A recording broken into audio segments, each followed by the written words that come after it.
Comment rendre une femme folle de désir pour moi? Enfin, pour moi. Pour toi. Parce que pour moi, il leur suffit de me regarder. Bonjour, je suis Antonio Keke, coach en séduction. Voici, sans attendre, les 3 conseils pour rendre littéralement une femme folle de désir pour toi. Et l'attirer dans ton lit. L'attirer à l'apostrophe, hein. Pas là, plus loin, tirer. En même temps, si. Les deux, en fait. Pour l'attirer dans ton lit et pour l'attirer dans ton lit. Premier conseil, susciter l'émotionnel chez la femme. Susciter, j'adore ce mot. Il te faut comprendre que les femmes, contrairement à nous les hommes, ne sont pas uniquement focalisées sur le physique. Même si ça compte. Elles sont sensibles à la tension sexuelle que l'on peut générer. Une femme, tu vois, tu peux la couper en deux. Enfin, quand je dis la couper en deux, tu peux séparer son cerveau en deux. Il y a une partie qui va être cerveau émotionnel et une partie qui va être le cerveau rationnel. Enfin, pas toujours, ou généralement atrophié. Enfin, ce qu'il faut que tu comprennes, c'est que tu dois surtout t'adresser à la plus grosse partie, l'émotionnel. Pour nous les hommes, on peut aussi séparer notre cerveau en deux, mais c'est beaucoup plus simple. Il y a le cerveau gauche qui s'occupe de la couille gauche et le cerveau droit qui s'occupe de la couille droite. Deuxième technique, c'est la technique du chaud-froid. La phrase « essuie-moi, je te fuis, fuis-moi, je t'essuie », un truc comme ça. En gros, l'idée, c'est de créer de l'attraction et du manque, du chaud et du froid. Je me souviens de Marco, que j'avais coaché il y a quelques années, qui lui utilisait beaucoup cette technique du chaud-froid, mais il utilisait toujours le froid en premier. Avant même d'aborder la femme, il fuyait. En fait, il se retrouvait dans la rue, marchait face à une femme. Au moment où il arrivait à son niveau, il se retournait à toute vitesse et il se mettait à courir, dans l'espoir qu'elle le poursuive. Un peu comme les ours dans les forêts au Canada. Vous savez, au Canada, quand vous avez un ours face à vous, vous devez plus bouger, parce que si vous fuyez, en fait, il va vous courser. Hein? Oui, une fois, il y en a une qui l'a poursuivi, une Québécoise d'ailleurs, marathonienne. Une course épique, une folie dans Montpellier, slalomer entre les voitures, à traverser les jets d'eau, glisser sur la place de la Comédie, renverser des poussettes, des fauteuils roulants.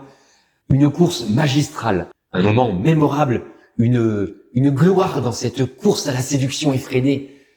Un moment magique. Hein? Est-ce qu'elle l'a rattrapé? Oui. En fait, il se retournait comme ça régulièrement pour voir si c'était toujours derrière, et à un moment donné, en se retournant, il a pas vu le tram et il l'a percuté de plein fouet. Il a beaucoup abîmé le tram, il a cassé une vitre, 3 personnes ont été blessées, un enfant a perdu un œil, c'était passé dans le Midi Libre, première page. Heureusement pour Marco, il est mort sur le coup. Sensible comme il était, ça lui aurait fait du mal de voir les blessures qu'il avait causées aux autres personnes, et puis sans compter le coût des réparations.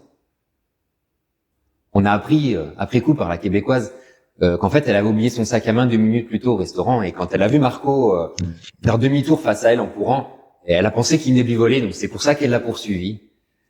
Mais ce qui est magnifique dans cette histoire, c'est de se dire que Marco est parti avec cet espoir, avec cette croyance qu'elle le poursuivait pour l'amour, qu'il avait trouvé, susciter en elle ce désir, cette folie.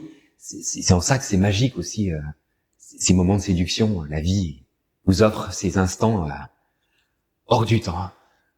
Beau. Ceci dit, je vous conseille quand même le chaud avant le froid, de susciter l'envie avant le manque. 3e conseil, écoutez les femmes. Les femmes adorent être écoutées. Alors écoute-les. Oui, je sais ce que tu te dis.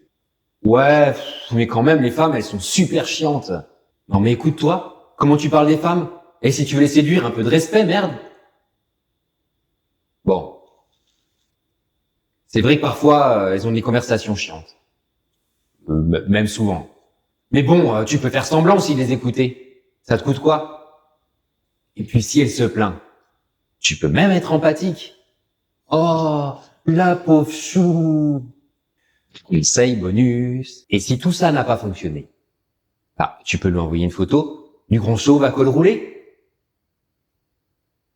Les lunettes baveuses. La vipère broussailleuse. Les popoles. Ton phallus, ta bite, ta pine, ton nœud, ton zizi, ton braquemar, ton dard, ta biroute, ta queue, ton zob, ta bistouquette, ton poireau, ta trique. Et pour les Québécois, ta bisoune. Et surtout, avant d'envoyer ta photo, fais comme moi. N'oublie pas de t'épiler. Et puis, si elle est trop petite, tu zoomes. Et si elle est trop grande, tu dézoomes, tu t'écartes.